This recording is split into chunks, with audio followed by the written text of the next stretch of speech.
Bonjour à tous, dans cette vidéo nous vous présentons la section européenne physique-chimie. Cette vidéo a donc été réalisée par tous les élèves de cette section de la seconde à la terminale. Nous espérons donc que vous y trouverez les informations nécessaires pour faire votre choix, en vous souhaitant un très bon visionnage. Salut les filles, c'est vous qui êtes en neurophysique? Oui, pourquoi? Je peux m'asseoir 5 minutes, j'ai quelques questions à vous poser. Bien sûr, vas-y. Merci beaucoup, c'est très gentil. Il y a combien d'heures par semaine en neurophysique? 2 heures seulement. En fait, t'as 1 heure d'anglais et 1 heure d'europhysique si tu prends l'option europhysique.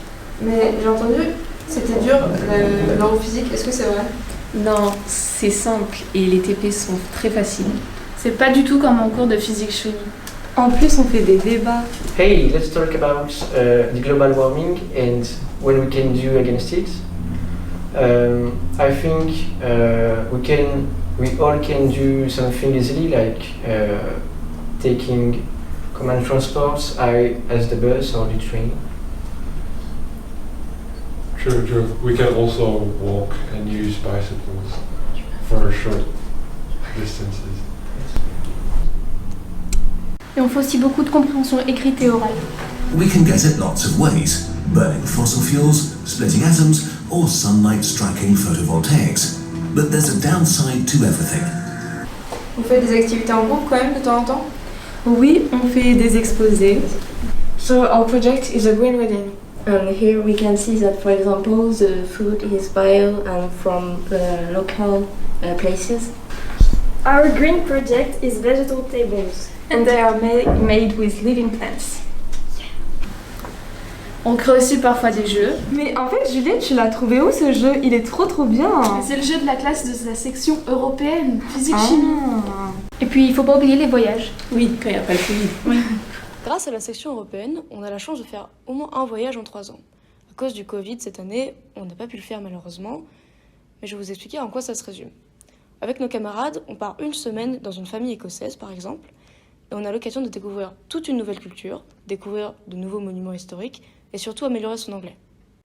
Un voyage avec la section européenne vous permettra d'avoir plein de nouveaux souvenirs, de vous faire de nouveaux amis et d'acquérir de l'expérience dans un pays anglophone. On espère vous voir la prochaine fois. À bientôt. Vous me conseillez de choisir cette section? Bien sûr. En plus, tu seras vraiment à l'aise à l'oral. Et puis, ça te permettra de mieux comprendre l'anglais. Tu maîtriseras du vocabulaire scientifique. Puis sur Parcoursup, c'est un gros plus. Merci beaucoup, vous m'avez beaucoup aidé. À l'année prochaine. À l'année prochaine. Vous aimez la physique? Ou la chimie. Vous aimez parler anglais? Vous voulez voyager? Vous voulez être à l'aise à l'oral? Alors, And soyez rassurés, you don't need a good accent in English to do this session. Or be the best pour les 2 matières. To do the best. Et pour les personnes n'ayant pas pu intégrer la section en seconde, il est toujours possible de la rejoindre en première. On espère que cette vidéo vous aura plu. Sur ce, nous allons vous laisser en compagnie d'élèves qui voulaient directement s'adresser à vous. Bye, see you next year! Ce que j'aime dans la section, c'est qu'on a peu de devoirs. Du coup, on n'est pas trop surchargé et c'est cool. J'aime bien l'europhysique parce que c'est un moyen d'apprendre l'anglais différemment. On fait plusieurs activités en groupe, des débats. Il y a une bonne ambiance et on s'amuse plutôt bien. C'est pas très compliqué. On peut largement améliorer notre niveau en anglais en physique ou en chimie. Moi, je fais pas la spécialité physique, pourtant je comprends bien quand même toutes les activités qu'on fait, donc c'est à la portée de tous. Dans les 3 ans qu'on fait europhysique, on est dans le même groupe de classe, donc si on aime bien ses camarades, tant mieux, sinon tant pis.